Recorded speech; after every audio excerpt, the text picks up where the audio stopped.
கூட்டி தனிச்சு வேண்டிய யாருமே ஜெயிக்கல. ஜெயில தொண்ணூத்தி கூட்டி வச்சிருச்சாங்க. இப்ப அவங்க இல்ல தலைவர், இப்ப அவங்க இல்ல தலைவர்.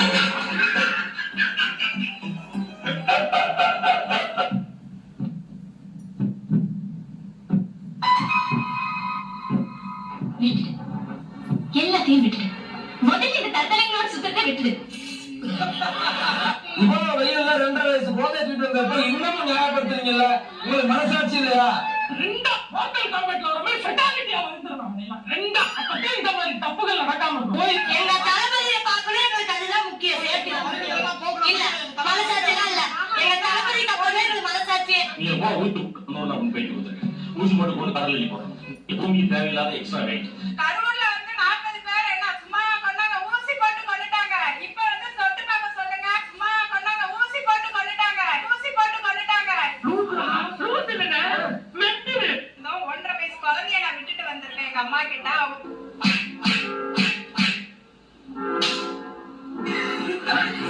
போகக்கூடாதுன்னு சொன்னாங்க. கரூர் சம்பவம் மாதிரி ஏதோ ஆயிரம் போகாதுன்னு.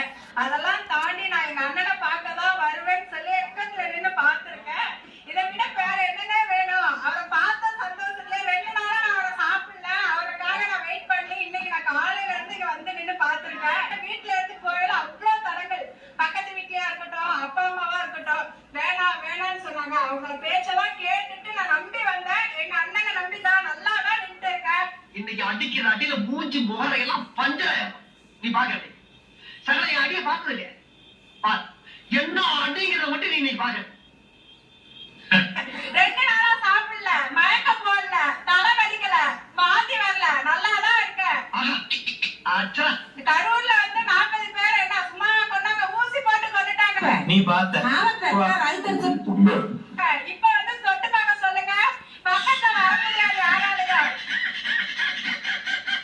இன்னும் நல்லா பேசணும்.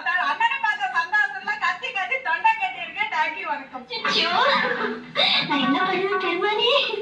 அவரை பார்த்தானே என்னமா பண்ணுதே, வைக்கமா வருதே. Hello virtual warrior, amount credited. Assemble. டேய் ஊதி. யாரு யார கூப்பிட்டு? நாங்க அண்ணா என்னடா என்னடா ஜாலியா இருக்கீங்க? கலைஞர் உரிமை தொகை காசு. சிரிக்கிறானே. இந்த கலைஞர் உரிமை தொகை காசுன்ற பேர்ல ஓட்டு காசு கொடுக்குறாங்கண்ணா. எங்களை என்ன காசு வேலை போறோம்னு நினைச்சீங்களா? அதானா இந்த காசை அவன் மூஞ்சில விட்டு அடிச்சுட்டு என் தலைவனுக்கு தான் என் ஓட்டுன்னு சொல்லிட்டு அவன் போனான். அவ்வளவு ரோஷக்கார முடியாது நீங்க. ஆமாண்ணா. ஓ அப்படியா விஷயா? ஒரு நிமிஷம். அப்புறம் காசு ஆனா நீங்க என்ன பண்ணுங்க, உங்க கட்சிக்காரங்க சொல்லி இந்த காசெல்லாம் வாங்கி யாராவது இல்லாதப்பட்டவங்க கொடுத்துட்டு சொல்லுங்க. ஆனா